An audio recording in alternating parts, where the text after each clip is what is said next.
So what's wrong with Oblivion? Remake? Nothing. Remaster? It's still as broken as it's ever been. That's not true. That's like inherently not true. It's wonky. Yeah. It's just wonky, but that's kind of the charm. There's just quality of life stuff. What is the end game to it? So there are multiple different mythos in the Elder Scrolls lore. Like the Dark Brotherhood, the Assassin's Guild worship the Night Mother, I think, and she is an entity that works for this. Whatever. Anyways, it's like so. But I just opened a can of worms. The big bad guy, the big good guys are the nine divine, and the big bad guys are the different Daedra lords, which are basically demons of different. Okay. Sheogorath is the god of madness, but the big Satan Dagon, who's the god of destruction, is trying to take over Tamriel, and you're trying to stop him, basically.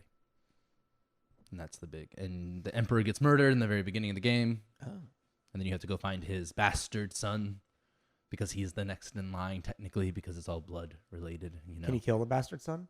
No. No.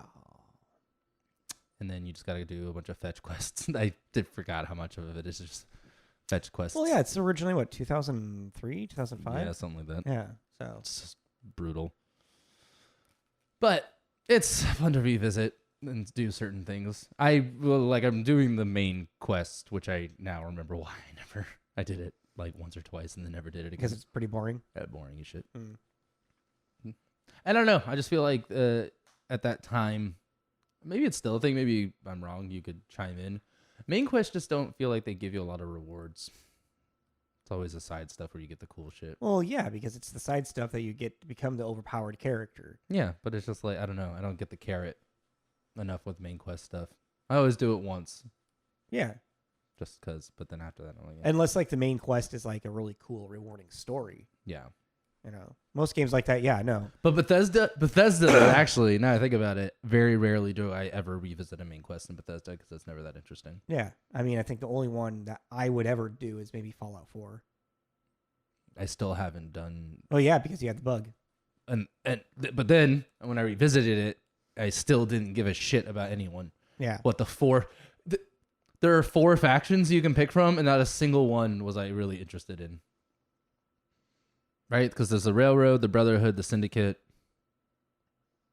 Mm-hmm. Oh, and the Minutemen. Yeah. I forget. I think that honestly, like the coolest like ending to get is to join the Syndicate. Yeah, well, because that's just inherently iRobot, like replacing humans. Anyways, this went on for a long time. This is Tommy. This is Jacob. This is Tommy and Jacob's Mixtape.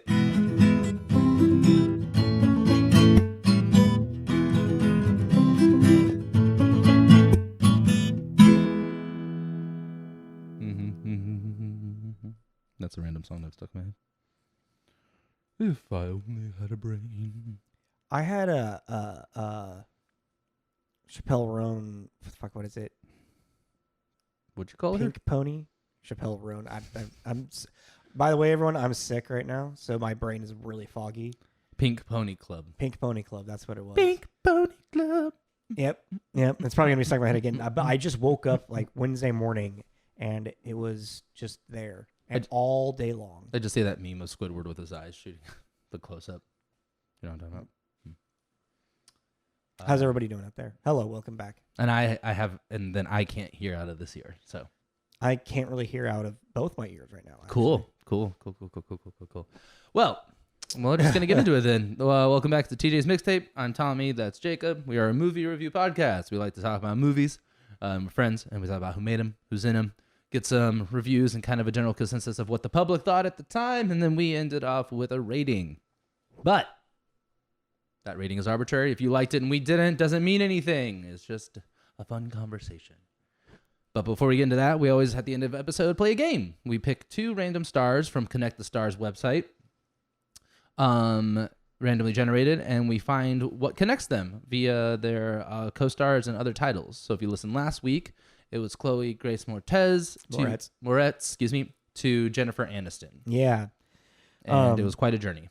I'm really curious what yours is, because you said that yours is quite a journey, but mine makes a lot of sense. It's just kind of fun how I got there. So yeah, I started off with Chloe in Neighbors 2 with Seth Rogen, who's in Knocked Up with Jonah Hill, who's in Cyrus with John C. Reilly, who's in Step Brothers with Catherine Hahn, who's in We Are the Millers with Jennifer Aniston. I forgot Catherine Hahn. I have We Are the Millers on mine because I felt like there was a connection there, but I couldn't figure it out. I forgot Catherine Hahn's in that. Yeah, because I was just thinking about the main four. I mean, that's I thought the connection would have been, it might be between Emma and Chloe. I was trying to get with that too, but because they're similar ages. Yeah. All right, so mine is starting with Chloe, going to Kick-Ass with Mark Strong, who's in Sherlock Holmes with Robert Downey Jr. Oh, wow. Okay. Who's in Kiss Kiss Bang Bang with Val Kilmer.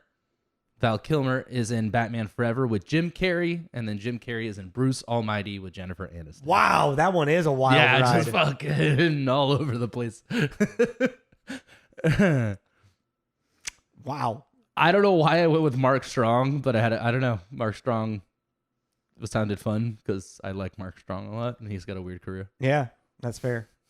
Also, forgot him being the main bad guy in first Kick-Ass. Well, that's the thing. I was thinking about Kick-Ass, and then I was thinking about Aaron, whatever. Taylor Johnson. Yeah, him. And I was like, maybe there's something there. And I just kind of went through the cast in my head really quick. And I was like, Mark Strong. Sure. Let's bring up that guy. Haven't thought about him in a while. Yeah. So, yeah. So, at the end of this episode, we're going to randomly generate 2 more people. And then if you'd like to play the game, you can also put it in the comments. But it's just a little fun thing that we do. But we are now continuing with our clone block. Yes. Which we came up with something more clever than that. But last week, we did 2025's Mickey 17. Yes. And we're going to continue on with 2005's The Island. Yeah. Yeah. Mm-hmm. For those of you that don't know what The Island is, 2 people escape a high-tech medical facility when one discovers their sinister fate. Which is, what is their sinister fate? Being harvested for organs. Yeah. Mm-hmm. Spoiler alert. I mean, I feel like if I didn't have that knowledge going into this movie, I might have enjoyed it a little bit more. But it is also like kind of like given away pretty early on too. It's clear that they're harvesting things and they're using these people for parts. It's not, the clone thing is like an add-on where you're like, oh, and they're clones, you know. But I mean, before we get into the nitty gritty, did you like it though? Not really. No? Oh, no. I really liked it still. I mean, it wasn't like god awful, but I don't know. I just like, I think, excuse me. I think that I'm kind of just like over that era of Michael Bay. I was going to say, I kind of feel like Michael Bay's time to shine has yeah. Sun's going down, big guy. Yeah, exactly. That's Johansson. Yeah, right. And also, I don't know, just like, and I'll just really, it was just really strange just to like, to see how much female objectification was in this movie. And then I had to think back to Michael Bay and like, maybe he's been the problem the entire time. Oh, yeah. I mean, obviously, yeah. Yeah. But it's just like with that whole like controversy with Megan Fox and like everything, and just like maybe she was just.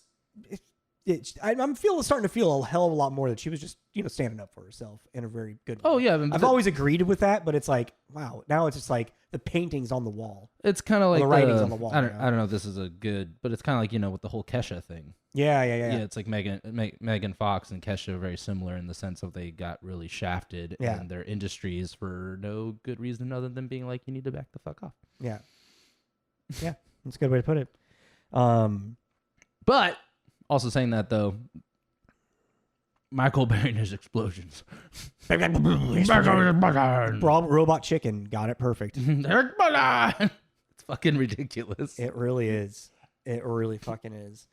Especially like we were commenting like through this movie, just like we're just like, expecting at some point one of these cars is going to turn into a Transformer. Yeah, it's like I don't know. It just this feels like this is why he got Transformers, because it's. Well, I mean, you got to also think like the movies that he did before this as well, Bad Boys and Bad Boys 2. I love Bad Boys 2. Okay, I was like, I can't.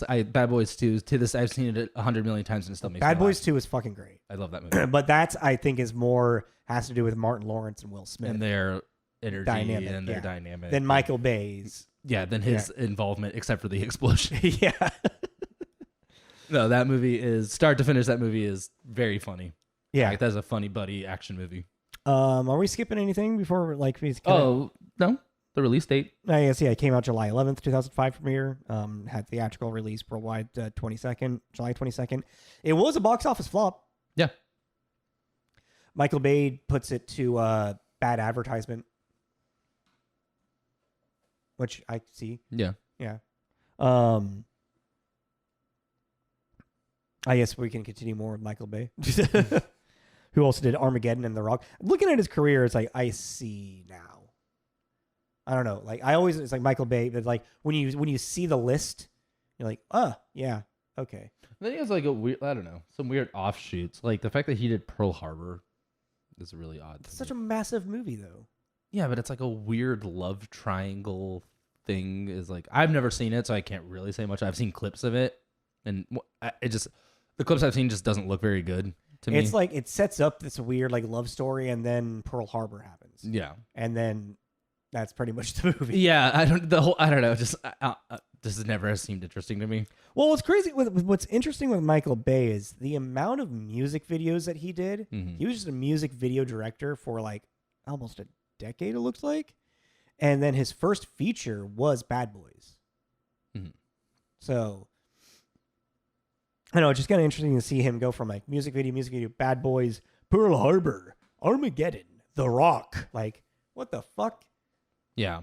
I wonder how much he was probably friends with a lot of coke dealers. It's just, yeah, he just was an era, late 90s and early 2000s. That was because like The Rock is good. It's a fun.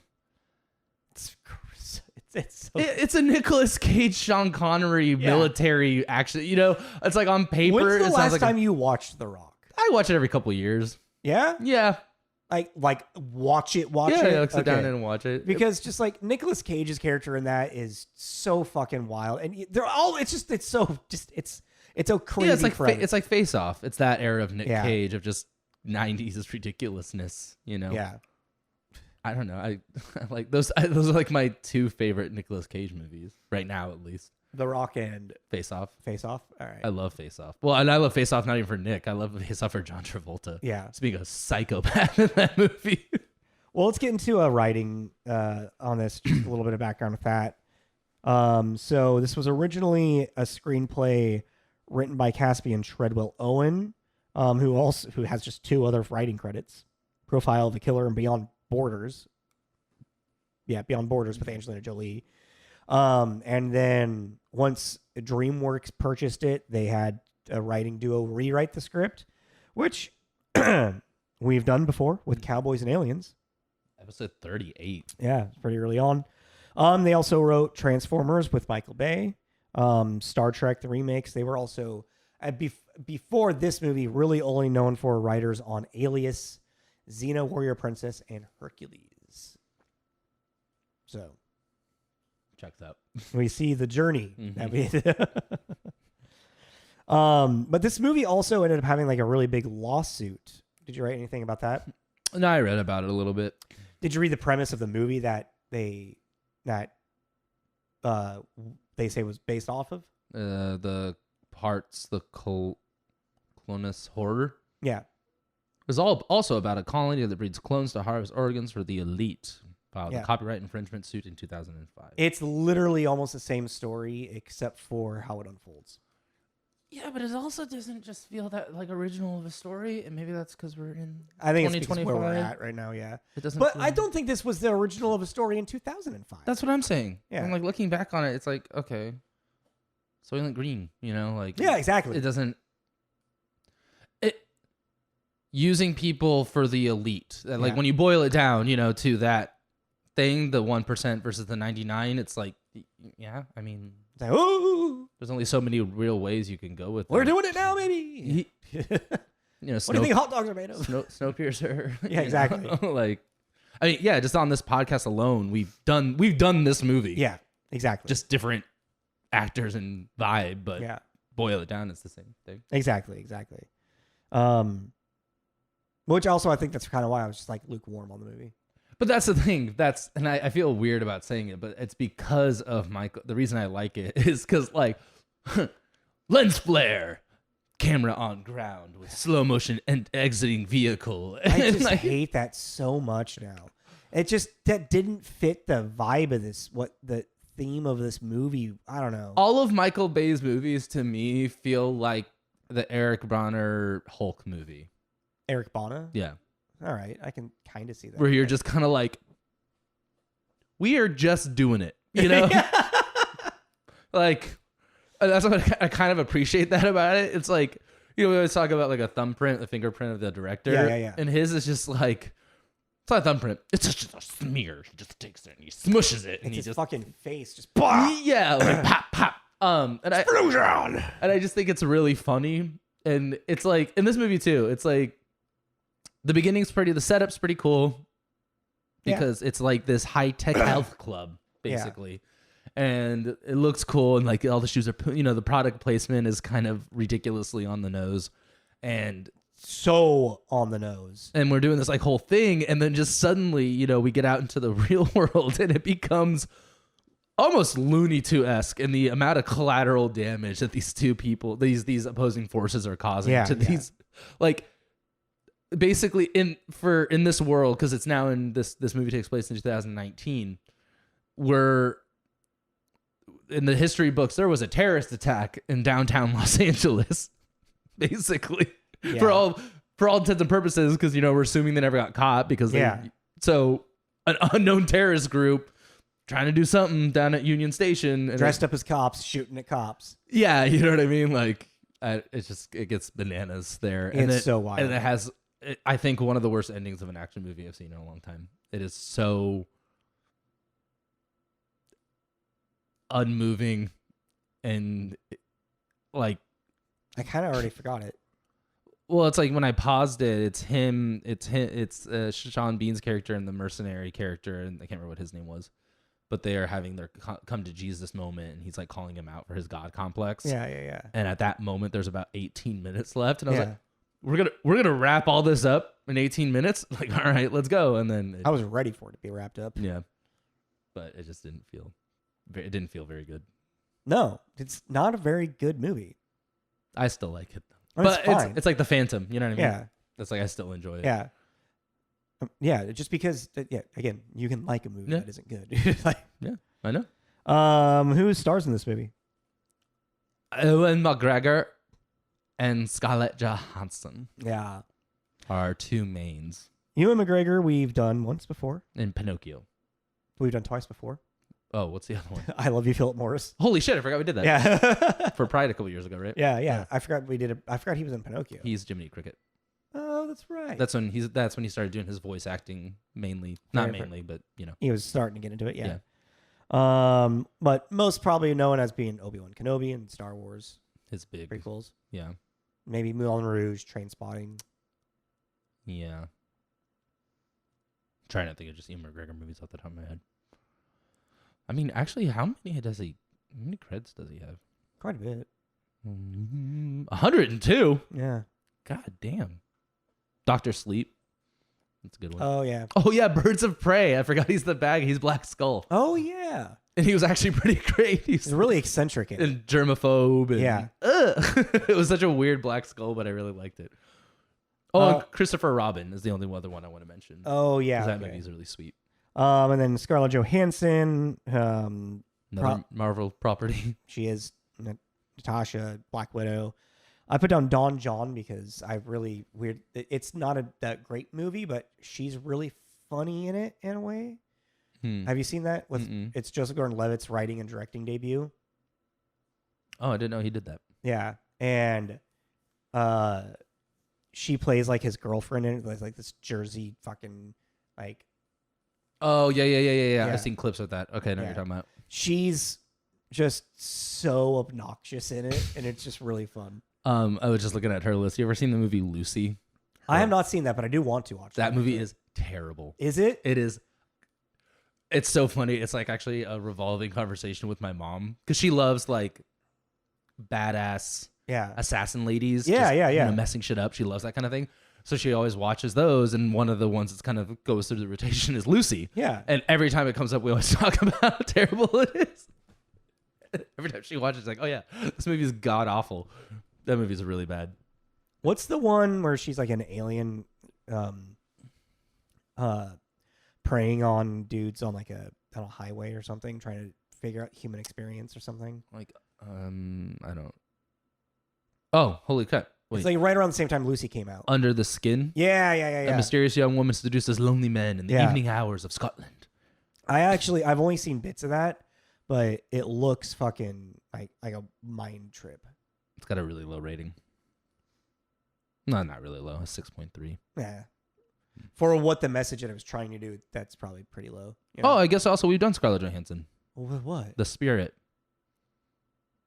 I forgot. She's Oh. Samuel Jackson's Yeah. right-hand man person. She's like barely in it. Yeah, but Yeah. I'm sure she came up. Yeah. Then we got Sean Bean, who's in Lord of the Rings. And apparently he's in Troy, which I don't remember. He's Odysseus. I don't remember. But you hate that movie. Troy? Yeah. No, I hate Alexander. Right. Troy's awesome. Right. It's No. Alexander. You can't stand. Yeah, I can't stand Alexander. Same shit. One's like historical fiction, and one is an epic that's not real. Yeah. Oh, I'm really excited about the Odyssey. The Odyssey. Yeah, Nolan's. He's doing the Odyssey? Yeah, have you not? No? Dude, you need to look up that cast of that. Oh shit. No, I'm totally down for that. Yeah, like it looks, and the cast is fucking wild. I fucking bet. It's gonna be like Oppenheimer. It's gonna be Yeah. just a million people are in it. It's crazy who he's got to be in that movie. Oh man, that's cool. That's so cool. Yeah. All right. Sean Bean plays our villain in this. Then we got Djimon Hounsou, and he's an Amistad, Guardians of the Galaxy. He plays the head of the military, hired military, which are so bad at their job in this. Everyone is bad at their job. Yeah, and that's also another thing that really bothers me about this movie. Is how everyone is bad at their job. It's like how they're just like Michael Clark Duncan's character gets up in the middle of a surgery after having his chest cut open. And there's like, yeah, sometimes that happens. I'm like, what? No, that shouldn't happen sometimes. Well, that just means your anesthesiologist is bad at their job. Yeah. But also, I always wondered that scene. That's one of those scenes in a movie that has really stuck with me my whole life. Because so this came out 20 years ago. Yeah. So I would have been 13. Yeah. Okay. When I probably saw this for the first time. Sure. And that whole taking the baby and then following with the Duncan waking up from heart surgery or his chest being ripped open. Yeah. Really did something to me. All right. Like I remember, and so still when I watch this, I get this little bit of anxiety from that because it's really sad. It actually. is. And It's very sad. And he kills it in that scene, and he's just this Yeah, he giant does. man being. Also, the unrealisticness of those fucking guns. Those fish hook guns. It feels like you just really didn't want to eat the carrot. in no. this. Because I don't feel like it was actually had much care put into it. Michael Bay's movie. Yeah, exactly. No, seriously, like those guns apparently give everybody who holds them super strength as well. Because those guns that shot into his legs, when he was running, there was no the gun was gonna give it was like boom, there was the physics doesn't make sense in this. Because it's guns. Because at the time it was guns of the future. It was yeah. I didn't realize it was 2019. Oh, fair. Yeah. Or actually, we actually don't know because you actually only hear the 2019 in the facility. Fair. So we're assuming they're telling them the active year. True. It Yeah. you don't have to. It doesn't have to be a Yeah, current. yeah, it could yeah. be any year. Whatever fits with the narrative. Yeah. That you're selling. And then I got last written down to Steve Buscemi, who we have done. Con Air. Oh yeah. Also not. Speaking of Nicolas Cage. Also really not in that very much either. In Con Air. Yeah. Him? Yeah. No, but he is like like always a fan favorite from that movie. Mm-hmm. What's his name? Can't I- remember. Oh no, I'm thinking of John Malkovich's character. Cyrus the Virus. Yeah. Cyrus the God. What was his Virus. What was his deal again? Which one? Cyrus the Virus. What was his crimes? Wasn't he like a terrorist or something? Yeah. Yeah, right. He was just Okay. and a psychopath. Yeah. Like a legit psychopath. Yeah. Is that everyone that we wanted to bring up? Yeah, I feel like that's everyone that needs to be mentioned. You want to give our scores and then we'll go to Go into reviews? Yeah, let's do that. All right, so we got on IMDb, it's got a 6.8, which I was like, all right, sure, why not? I really liked this. On Rotten Tomatoes, it had a 39% tomato meter rating. Mm-hmm. So critics did not like this movie. And then a 63% popcorn, which I think that just goes to show really what this movie...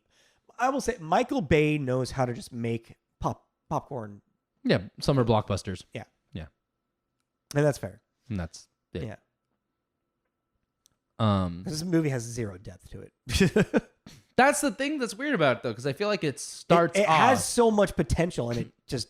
but it's like as soon as we get into the action thing, it's just what it becomes. Like, yeah. like I think like the third act of the movie is just one giant long Explosion. chase scene. One giant With it. explosion. Yeah. You know, and you're kind of like, okay.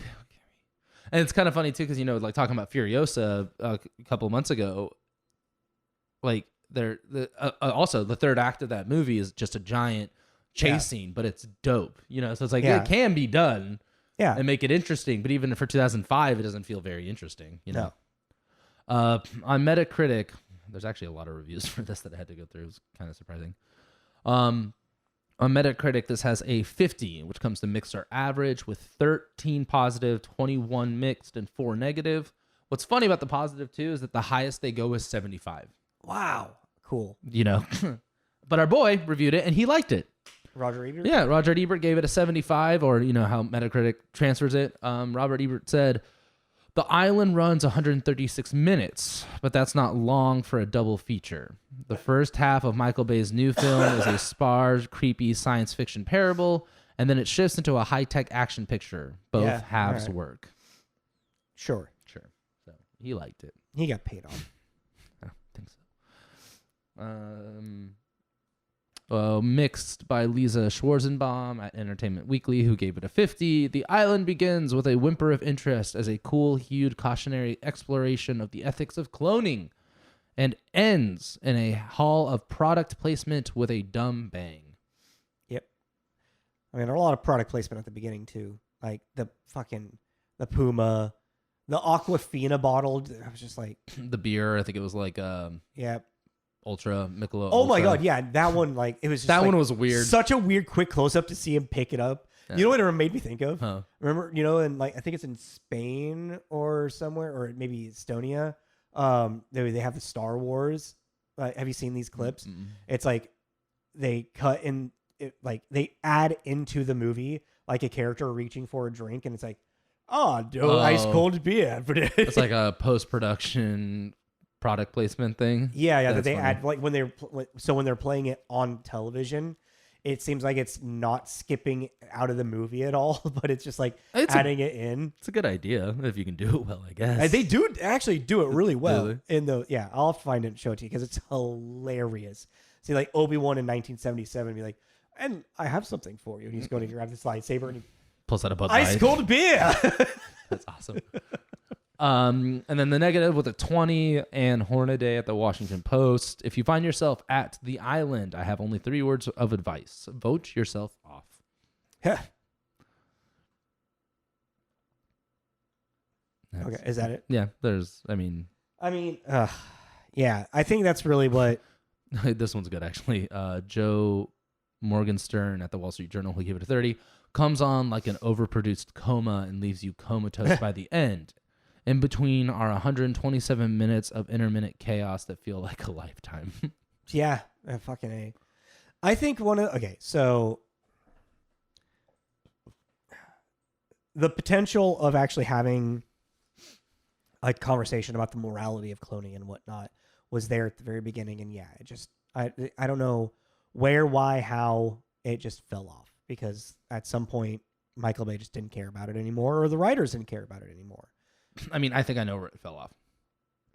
As soon as we got out into the real world, this should have been an isolated incident kind of movie, because when we're dealing with the facility and inside the facility is interesting because it's still having that conversation. But by the time we get out and we're doing this whole chase thing, we're forgetting that they're clones, and we're forgetting that until we meet Tom Lincoln again, until it's really in our face, then we're back to that, oh, like, what is it? But even then it becomes a tale of stolen identity. More so than what is the nature of being a human being, because but it's like not actually explored. It's just kind of like I know that's what I'm saying. Shown. That's what I'm saying. Yeah. It's very superficial and like, look, there's two of them. You know, like, isn't that weird? Yeah, that's crazy. Think about what that means. And then, you know, do some lines of coke. Yeah, and that's where it really falls off, because it's like the bits in between. Oh yeah, just thought of something I gotta tell you. The bits in between where we're at the facility, and that's the thing though, is like this movie is really bizarre because it has it tricks you into thinking it's a little more thought out. But even then, when they're escaping, the first chase scene through the facility to get out, they run by the turbine cooling down the holographic system, and there's this giant map, and on top in letters is holographic map grid, and you're like, he really thinks we're stupid, you know, like that we can't, we need it handed to, certain things handed to us that we don't really need. But it just, and I think that's why, it's because the idea, because even Sean Bean, he is being promoted as this guy that has this god complex, because he is, he, in a sense, depending on how you look at it, he is figured out a way to clone a human to a T. Yeah. You know, like, to the point where they even now it's unlocking memories of the original. They're talking about genetic memory too, which is a really interesting concept, but we just kind of blow it over. And then it like shows, you know, towards the end, he's going to euthanize this entire generation of quote unquote product because they have all these. He was too good at it. And you're like, those things are an interesting concept that we're just not going to talk about. Nope. Really. And instead, we're gonna do what Michael Bay does, and that, I think that's why it's like, that's why it works for Bad Boys, because Bad Boys is not inherently a deeper thing. It's a buddy cop movie. About them taking down a Colombian drug lord. Or even Transformers, like the first couple of Transformers. Like, I mean, even I feel like even Transformers has more, because there is this idea of refugee, these aliens coming to Earth trying to find their place. But even that really loses a lot with them being these giant metal robots. You know, there is this disconnect that if you boil it down again, that is what we're talking about, because that's what Optimus has like a existential crisis about. Oh yeah, but there's also like the sense in Transformers what it means to like be human, or like have like heart, have a soul. Yeah, then that's what they're kind of, you know, and even that's what Optimus has an existential crisis about, is like, you know, I try to help these people and they shun me as a monster, so I'm gonna be them. You know, and I become the last knight. Yeah, thank you. I was like, I don't remember which one that is, but that was kind of, he's manipulated into that as well. But anywho, like, let's not get into the breakdown Transformers lore. The last one I watched was gonna be the Beast one.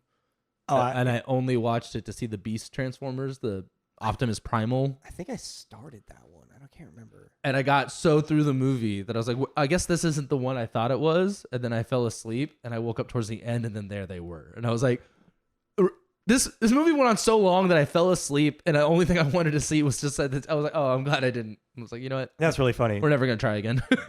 Going back to the island though, I think also the thing, like, it's the score to this movie bothered me so bad. Why? Because it kind of had this like everything, like Ewan McGregor's like casually walking through the facility, and it's like this music playing in the background that's like, get pumped, it's exciting, you ready for some exciting adventure? And I'm just like, he's going to work. Yeah, this is bad. This is a bad score. Like, the entire, like, the entire identity of the movie felt like it was building up towards for what it was going to be, the action movie. But that's, yeah, I mean, I guess the 2 movies idea that Roger Ebert put into there is the best idea. And you were kind of talking about that is, yeah, it was just, I just think he was the bad director for it. I think that's really what it is. Yeah, that's because it's like what we just said. You boil it down, it's a story old as time at this point, at least in the sci-fi genre. And they just picked someone that just wasn't it. That's what I think, because the writing's fine, the dialogue is fine, but there's also things that they do for a summer blockbuster movie. It's fine, but it's like there's even like little things like it kind of introduces that Lincoln and Delta. No, that's not her. That's her number. I know. Lincoln and Delta 2 something. Foxtrot. What is her name? Yeah, give me a second. I want to make sure. Jordan. It has this, obviously in this facility, they're not allowed to have sex because they don't want a bunch of they don't even know what sex is. Unplanned babies going around in this controlled population. Yeah. Proximity alert. But it shows that they had this kind of flirtation and stuff. And then it jumps to this, I don't know. It had this American Psycho yuppie. I felt like that they were trying to do something with that too. What? The whole healthcare facility kind of felt like American Psycho yuppie culture, and everything was this, but it wasn't like they were choosing it. There was this forced on them, the health kick, and they're going to a bar and they're drinking kale martinis. Yeah, because they're the clones that they need to stay healthy. I know. Yeah, that's not what my point is that it felt like that yuppie kind of that when the yuppie craze was happening in the like 80s and 90s. Okay. It had that American Psycho feel to it, with this really superficial, I don't know. Ignore all that. That's not important. I just went on a tangent. But my point about that was, and they go to this bar thing, and it shows them doing some kind of virtual reality Xbox boxing thing. And more fucking product placement. Goddamn. Yeah, and it's like that also made the movie so old because that's like the OG Xbox logo I know, too. Yeah. But you're like that kind of shit, and maybe it's the gamer in me. I hate that kind of pandering video game shit. That's like that's not to make it futuristic. We're gonna do this weird VR thing that doesn't make any sense. Yeah, they're like boxing, but they have no. They're looking at the back of their avatar. Yeah, but then doing all these. You're like this doesn't. No, this isn't. You don't ever played a video game in your life. Yeah, it's like like the we're gonna hack into the Pentagon. And it's like it's always these weird screens and even then like all the technology, all the computers and stuff like enhance image. Like all right, number one. I loved how Sean Bean was able to just so quickly be like, "Who was that? How did you even see a person hiding around the corner? How good is your eyesight, man?" Yeah, I don't know. Also, is Sean Bean in any of the Resident Evils? I can't remember. No, he's in Silent Hill. Okay, because he feels like the leader of Raccoon, or no, what are they called? Umbrella. He feels like that kind of guy. I can see that. Yeah, very Code Veronica in this facility. But yeah, it's. I think also the very end of it. Oh, that's right. That was the very end of it. Well, the drums, and they're all coming out like of the anthill. That thing. Yeah, there was like some type of weird, like it felt like it was supposed to be some weird biblical moment of like Exodus, and I was just like, because it was. Well, yeah, but like you missed the point for the rest of the movie, like. Well, that's what it's because we have this giant action sequence in between. You completely forget about the message until we're basically going back to the facility during a genocide. Yeah. Some real goose stepping, just fuckery going on, like suddenly, and you're kind of like, okay,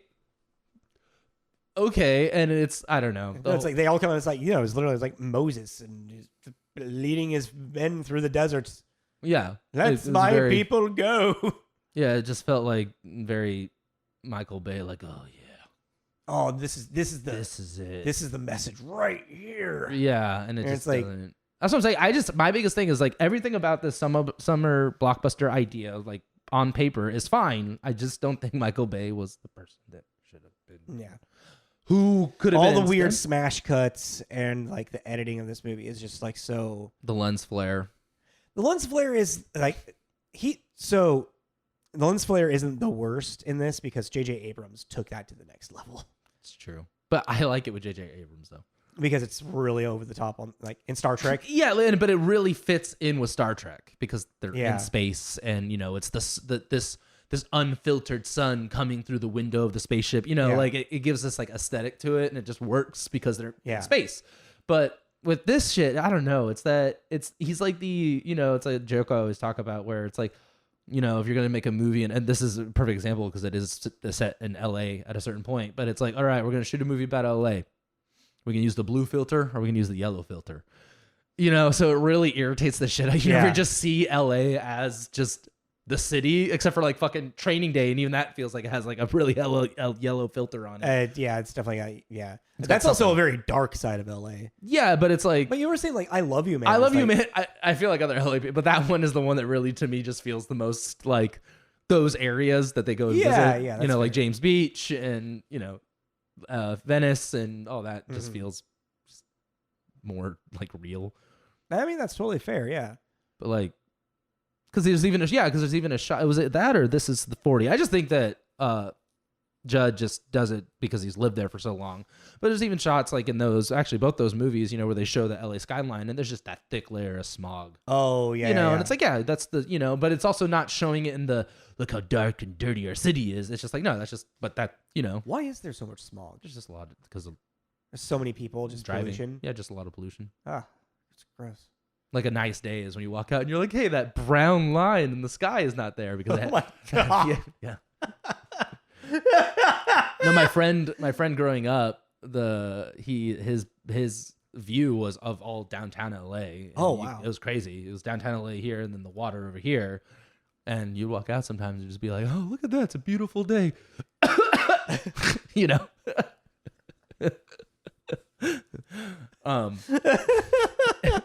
But sorry, that was a weird tangent. But yeah, that's the movie. That's what it is because it's doing that thing where it's like I trying to think of another movie we talked about recently, but it's like there is this whole point that we're trying to make, and then at a certain point, it's like they got so into the special effects and the stunts that we went, wait, what are we making again? Like a movie about clones. Like we got to bring it back. Oh yeah, this is also supposed to be about like the morality of like what does a human do? What does a soul mean? And then also fucking the army dude who turns face on Sean Bean because he has his come to Jesus moment where he realizes, I think it's because he just doesn't like Sean Bean's character. But there's no semblance of it has to like when they finally sit down, he's like, oh, so you're gonna murder all of these people. It's when he captures ScarJo's character Jordan, and he realizes like, oh, she's a human. And then he's asking, what are you going to do with her? And he's like, well, so she's going to be harvested for her, like, person. He's like, oh, that's probably like, we're still going to harvest her because that's what we're supposed to do. But there's probably too late for her person. I actually took that as a pretty good writing moment personally because it was forcing him to look into a mirror. Yeah, but it just like comes so suddenly. There's no growth. That's the 19 minutes I'm talking about. Yeah. They're like, quick, wrap it up, Yeah. But it's like that, that conversation because he basically is like, well, Sean Bean blames him now for Scarlett. Well, you also fucking killed the wrong person for Jordan's sponsor. That's right. That's taking too long. Now she's basically going to be brain dead. Yeah. But still, a contract's a contract. Money is money. Yeah. We're still going to attempt it. And so basically, he's like, yeah, we're going to kill. 2 people are dead now for money, basically. Yeah. Which is like, you're like, okay, yeah, I get why he's getting capitalism at its finest. Getting this come to Jesus moment. But can we just jump back to the yesterday, the day we were having when we were driving through downtown LA, blowing, murdering people. Whole families on the freeway of vans were just being you obliterated 2 cops to get them when they crashed into the cop car. Those guys were pulverized. You know what I mean? Like the civilian casualties. It's ridiculous in this movie. But then it's like, we're supposed to sit there and be like, yeah, you're right. Human suffering, bad. And you're like, well, that's all we watched for the last hour. Clone suffering is a bad thing. But even then, it has this kind of like loophole thing in it where it's like, well, we're gonna make these humans, but we're bringing them into the world brain dead. So when we take their organs, that makes it okay. And you're like, does it though? Yeah. Just because they don't like, it's like. You could have a whole morality about it and everything like that, but it's like, can we just call a spade and be like, we are cloning a butcher shop? That is what we're doing. Like, stop trying to glorify it. But I get, but that's the grossness. They're selling. Yeah. They're selling the thing. Yeah. So I guess actually that message did come out clear because it feels icky because they're trying to sell this thing. It's clear, but it's like it's just so like not like that's not like the focus or like. All right, our main character is Lincoln. What is his character arc through this movie? What does he learn by the end of it? That he's a clone. That he's a clone and that he deserves a life. And that's it. You say that sarcastically, as I say. You do the gesture sarcastically, but I'm like, that's kind of... Yeah, but it's like, it's also like so, like not a focus, it seems, through the entire thing. Well, and that's but I think now we're starting to talk in circles because that's the Roger Ebert thing because it takes this hard shift into an action movie. Exactly. And then at the last minute, they're like, oh yeah, right. It's like my favorite parts of this movie actually were when they did get out of the facility and them experiencing the world. Oh, like little aliens. Yeah, that I found I love shit like that though. Yeah, I really do. Like served up, and she looks up. Yes, served straight up. She's like, what? Yeah. I mean, he's on the can. He's what? My favorite thing is Steve Buscemi. Oh yeah. Also, because it really reminds me of his role in Spy Kids. Yeah. Because I haven't seen it, so. Well, he has that quote where it's like, do you ever think God doesn't come down from heaven because he's scared of what he made? And people are like...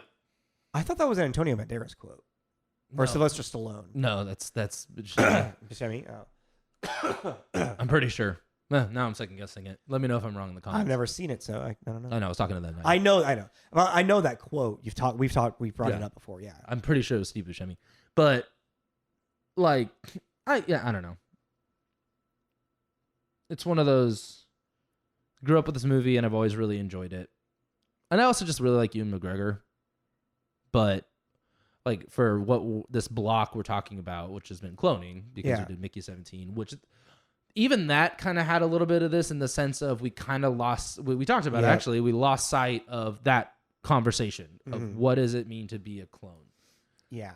Do you have a soul? Does it matter? Does the soul being there matter? If you're still a conscious living creature, does the soul, you know what I mean? Like, does it really even matter at this point? What is life? One of my biggest complaints too about this whole thing was the sheer amount of clones that there were. That didn't really make sense to me. Why? Well, because you're talking about each clone is $5 million a pop. Right, in 2005, and then you have the whole population, which is, it looks like thousands are there, and then we get into the different stages where we get them in the little incubating pods, and there's a shit ton, and then we get into the secret wet warehouse room. Why is it wet warehouse room? But sure, where we have just rows of the battery fields and Matrix, rows of people getting subliminally message with the size of it, the Clockwork Orange thing, and I'm like. I feel like this isn't as elite as I don't know. I find it conflicting. The size of it. Yeah, for having people. That's kind of like for me. I can see that's kind of where it's like eat the carrot type thing because of the science fiction of it all. I'm kind of curious because especially just like. For everything that this movie has, it would make sense for it to be excessive in that sense as well. You know what I mean? Yeah. What are you looking up? I was just curious, if $5 million in 2005 would be converted to today, just to put it in more, because like $5 million is a lot of money, but also it's not, when you can. It's a lot. But, when like housing is. So basically, just for argument's sake, that's $8 million today. That's it? That's it. No, that's it's 5 million changes to 8 million. Mm-hmm. No, I was gonna guess like fucking 20 million with inflation. I mean, at least these sources are saying. Yeah, because it's a cumulative price change of 64%. Huh? Okay. But so $8 million a pop. Like how much of the population actually has $8 million like that not only that, because it's a covert thing. Yeah. Like we know, because it's under this guise that, hey, we're going to clone these people. We're going to keep them vegetative. Oh, lo and behold, we can't keep them vegetative because, it's again, the Matrix argument of, now they can't, without stimuli, they're going to die and fail and everything. So we're keeping this covert, which also, how are we keeping it covert? Even when Steve Buscemi's like, why do you think he's keeping it under an underground bunker? You're like, in the middle of a fucking but it's like, are Arizona desert? Yeah, and then he has a contract with the Defense Department. You don't think they're sending people to come check it out? Apparently they're not, because everyone in there is bad at their fucking job. And that's the other thing. But that's what I mean about this. And that's kind of goes into the discrepancy, because even then, okay, so we have this giant facility with thousands of people living in it, but then hundreds of people that are staff. We have kitchen, we have security, we have doctors, all these things. All of them are what? Signed onto an NDA? Yeah. Right. This is a lot of fingers in the pie of this secret pie, like it's just inherently makes it kind of silly, because you're like, well, it's gonna get out. Exactly. Yeah. At the fact that you've lasted this long. Like I was thinking a little bit about that as well. That's, I think, also why it's just, it's all of these really fun ideas without a very fully flushed out like execution. Yeah. Like it looks pretty. Yeah. Yeah. It's a pretty turd, basically. Yeah. I mean, this is something that I like. If it were on cable, I would still watch, but I don't know. Yeah, I mean, you have a nostalgia for this movie, so there you go. Yeah, I don't. I never had. I never saw it when I was younger. I kind of think this is probably like, besides Star Wars, this might have been one of my very early introductions to. Oh, really? Ewan McGregor and Scarlett Johansson. Oh, I see. Yeah. Okay. Because like, what would have Scarlett done before this that I might? Because I know she did some kids stuff, right? She had the girl with the pearl earring. I'm gonna look at her what's her early Ghost World. Home Alone 3. Home Alone 3. Mm-hmm. I'm thinking like that. Yeah, but she's Eight-Legged Freaks. Such a minor role in Home Alone 3. Yeah. She's just like the sister or something, right? Yeah. Yeah. I forgot she was Mindy in SpongeBob.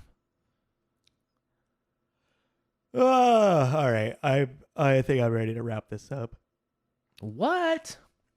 I kind of want to go home and go to sleep. All right. I'm somewhere between a 2 and a 2.5. I was going to say a 2.5. Yeah. That was going to be my vote. I always start with a 3. I just go in with okay, let's just start with 3, and then as a conversation, see where it goes, see where it starts to lean. And because I guess it's boiled down to, so we're doing the whole block about cloning. How is the message on cloning? It's kind of there, really loses sight of it, and so that knocks it down. Okay, but it's also an action movie about cloning. It's definitely got action. It's got a lot of it. And if you're what you're looking for, I will get that itch. Next week's is going to be very hard. Don't you? Oh, we'll tell them what we're doing next week. Never Let Me Go. Never Let Me Go. You've never seen it. Mm-mm. I've seen it. What's the last one we're doing? We're doing Multiplicity. Fuck yeah. I just like we need to end with something fun. But everything we were just talking about of like, it's actually going to get the message across of like, what is the morality of all of this is in Never Let Me Go. That's like what the message of the entire fucking movie is. Oh yeah. And then so I did our Connect the Stars a little minute ago, and who came up was Kristen Stewart to Jamie Foxx. Kristen Stewart to Jamie Foxx. Have they not been in a movie together? No. I can't think of what. Yeah. All right. So, all right, everybody. So yes, that was episode 255 with a review of The Island, which we gave a 2.5 due to its lack of originality and following through with the what does it mean to be a clone. So yeah, join us next week for Never Let Me Go. Follow us on Instagram and Facebook. On there is our link tree, and on there you can find where we put all of our stuff, whether it be YouTube, Spotify, Apple Podcasts, so on and so forth. I think that is all. Yeah. This is Tommy. This is Jacob. It's Tommy and Jacob's Mixtape.